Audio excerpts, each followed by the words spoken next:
What's up guys, I'm Phoenix Master 1 and welcome back for some more Fire Emblem Heroes, and this is going to be my comprehensive analysis and review of Scion Nanna, our first free flying healer, and I'll be going over my opinion of her as a unit and what are the best builds you can run for different game modes like for Aether rates offense, defense, and PvE. And as always, if you do enjoy these kinds of consistent free-to-play unit reviews, I would really appreciate if you could leave a like and subscribe. It helps out the channel a lot, and with that said, let us begin.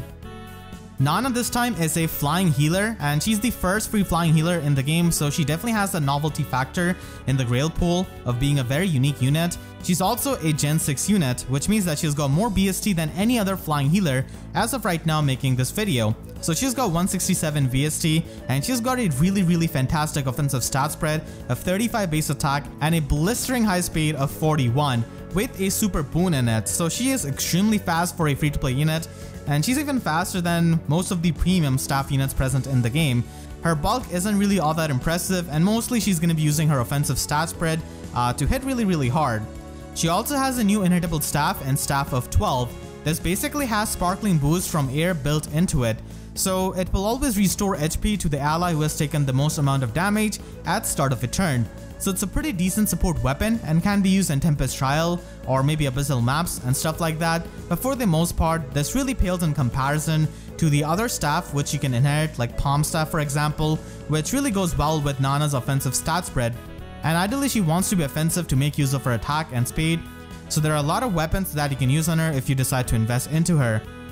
Scion Nanna is the first flying healer that we have in the free-to-play pool, so there's really no comparison I can draw other than this comparison, which might seem a bit unfair, but this wouldn't be an actual review of her if I skip over this comparison. So the biggest comparison to her is gonna be Brave Camilla, who gives her a lot of competition, because here we have a max invested Nanna with full merges and full dragon flowers, and here we have a +1 Camilla with her weapon refine and only 5 dragon flowers. So as you can see, after you add these stats which she gets from her weapon refine, she pretty much ends up at 60 attack and 49 speed. Nanna is going to be a bit faster, but not by much, and this Camilla is not even plus speed IV, doesn't have max dragon flowers. So if you're thinking of having an offensive healer, then Camilla can pretty much fill that role, and this is without even counting the defense and resistance debuff that she can do on the enemy, so I'm not counting that here, only the +10 attack and speed that she gets from her weapon. And Nanna here is running Palm Staff, which can give her extra speed. But keep in mind that if you're trying to run gravity on her, then her attack stat is going to be even lower. So having this kind of preferred gravity staff on Camilla allows for some really amazing hit and run plays, and her offensive power is formidable even at low merges. So if you have Camilla at +1 merge, then you can decide if you want to invest into Nanna or not. If you're a big fan of her, then sure you could do that, but basically Brave Camilla is going to be doing that same role, but much better with her preferred weapon. With that said, I'm not really saying that Scion Nanna is a bad unit or anything like that. She's really amazing with her offensive stat spread. It's just that Camilla can do that, but in less resources, as she already comes with the preferred weapon, the push skill, and takes a lot less merges to pretty much have that same kind of firepower. But if you still like Nanna a lot, and if you don't really care about investing into Camilla, then she can also be a pretty fantastic flying healer. Staff of 12 is basically the main skill which you can fodder off Nanna for. The other passives are available on units in the free-to-play pool who have been released before her. Overall, Nanna is a good free-to-play unit with fantastic offensive stat spread for a free-to-play healer, and she has also got the availability which a lot of flying staff units don't really have. So as of making this video, she's the only easily mergeable free-to-play flyer in the Grail pool, making her quite unique. Nanna can be useful in either its offense, defense, and PvE because of her player phase potential, as you'll see later on in the build section. But sadly, there are definitely some of the reasons why people may not want to invest into her, and the biggest one is that Brave Camilla, even at +1 merge with her new refine, can pretty much pack the same amount of punch and do better with her preferred gravity staff. And if people have that, then they have less incentive of building up Nanna. There's also the fact that she doesn't have a preferred weapon, so she's a lot more prone to getting power crept in future if we ever get another free-to-play flying healer, but I do think that that's not gonna happen for a very long time. They don't really give us unique units that much. We're gonna go back to Lance Cavalry units, I'm guessing. So yeah, Nanna could face competition in future, but as of right now, she's pretty unique. There are a lot of 5-star log flying healers like Flane, Bridal Freearm, Duo Hilda, who are also really unique because of their preferred weapon. So Nanna cannot really be as unique as them in terms of providing support. She's pretty much going to be focusing on her player phase, try to hit really hard, try to be really fast, which Brave Camilla can also do, but Nanna can do that in the Grail pool. I'm really happy with the addition of Scion Nanna because we got a really unique unit this time in the Grail pool, which we didn't have before. So I hope they can give us more unique units in future as well. Now let's move on to our build section. For a budget build in Arena Assault, she does work fine with Staff of 12 and her default slot A skill. You can pretty much give her Live to Serve in slot B and maybe have Speed Tactic or some other boosting skill so that she can support your allies. If you want to build her up a bit more, then you can try to make use of her offenses by having Pain Plus and a double Savage Blow build, basically doing a lot of splash damage. And you can also have Attack Res Push 3 or Attack Speed Push 3. Attack Speed Push is a bit better if you're going to be investing more into Nanna, then you can basically inherit Attack Speed Push for later on. So the push skill does work out even at low investment if you're going to be investing into her later. And if you want to invest a bit more into her, then Palm Staff is going to be really amazing from Summer Riz because it reduces the speed of the opponent through the in-combat debuff, and Nanna is already pretty fast even at +1 merge. So she can make use of this even more in the player phase, and you can also have Attack Speed Push 4 and Blade Session to just stack up a lot of her offenses. Even at +1 merge, she's going to be pretty fast and can hit harder than most of the free-to-play healers that we have in the game. And now let's talk about some of the high investment Nanna builds. Even at high investment, Palm Staff is a pretty nice weapon if you cannot really get anything else, and it is pretty easily available. You can run Martyr Plus with a Push 4 skill in order to combat the self-recall damage. So anytime Nanna is going to be healing up an ally, she can also heal herself up with Martyr Plus, so I do like it with Push 4 skills. And of course you do want to have the Razzle Dazzle combo, and Speed Resistance Rain, if you do inherit Attack Speed Push 4 from a Triandra, is going to be really fantastic for her slot C and is pretty much her best slot C skill for this kind of player phase build. Blade Session is going to be a very strong player phase option, and even if you just smite her, she can basically have the same amount of in-combat buffs as Attack Speed Solo, so that is really good, and this can go up to +9. Observant Staff from Sol is going to be pretty amazing for Nanna because it gives her +6 to all of her stats, including her attack stat, which Palm Staff doesn't really provide. She also can just ignore any kind of visible buffs of the opponent, which is not easy for this kind of flying healer where she already has Dazzling Staff, occupying slot B, and flyers don't really have access to lull skills.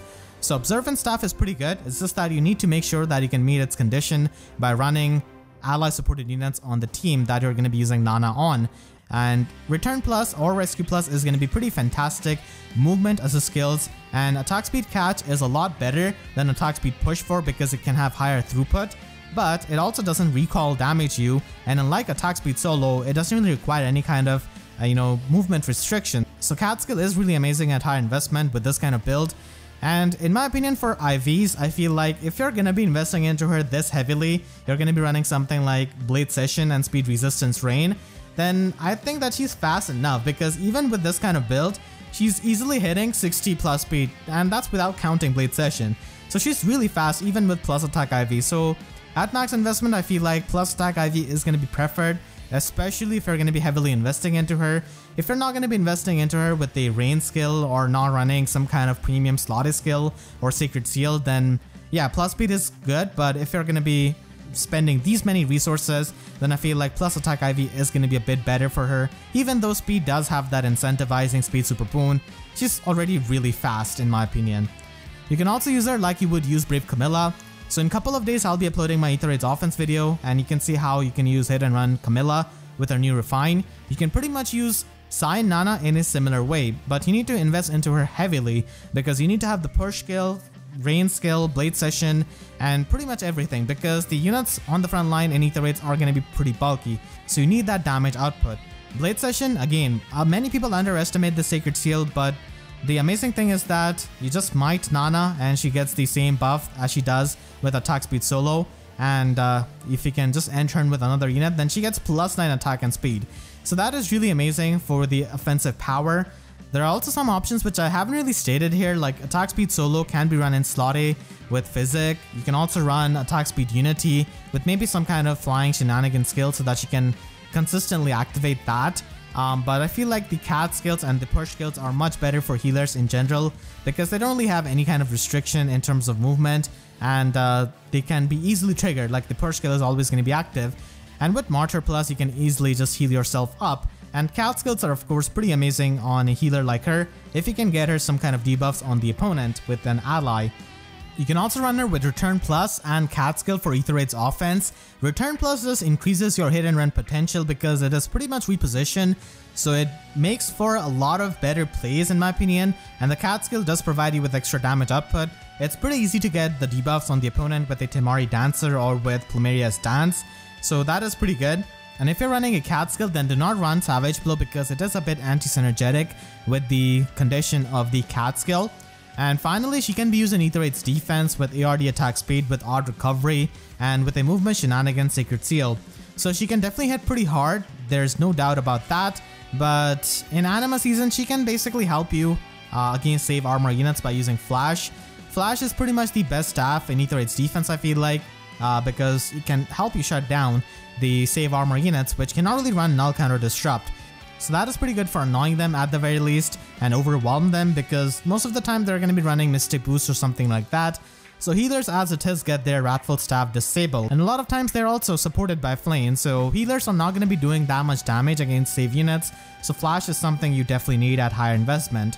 You don't really need Nanna to be at max investment for this kind of build, but Melancholy or Witchy Wand Plus is really helpful in Rokkr Siege to just put the guard effect on the Rokkr, and then you can consistently just attack them ruthlessly and get the high scores. So Nanna can be useful there with this kind of build. Make sure to share this video with your friends who are thinking of building up Nanna, and I hope you all enjoyed this video. If you did, then make sure to leave a like and a comment, helps me tremendously. And if you really enjoyed it, then you can always support me directly by using Super Thanks or by becoming a member. I want to thank all of my YouTube members for their constant support, and if you want to see more free-to-play unit reviews, then make sure to subscribe and hit the notification bell, because YouTube sub boxes are about as functional as Halloween Mia after seeing the offensive stat spread of this kind of free-to-play healer. So that's it, I'll see you guys next time. Thank you so much for watching and have a great day.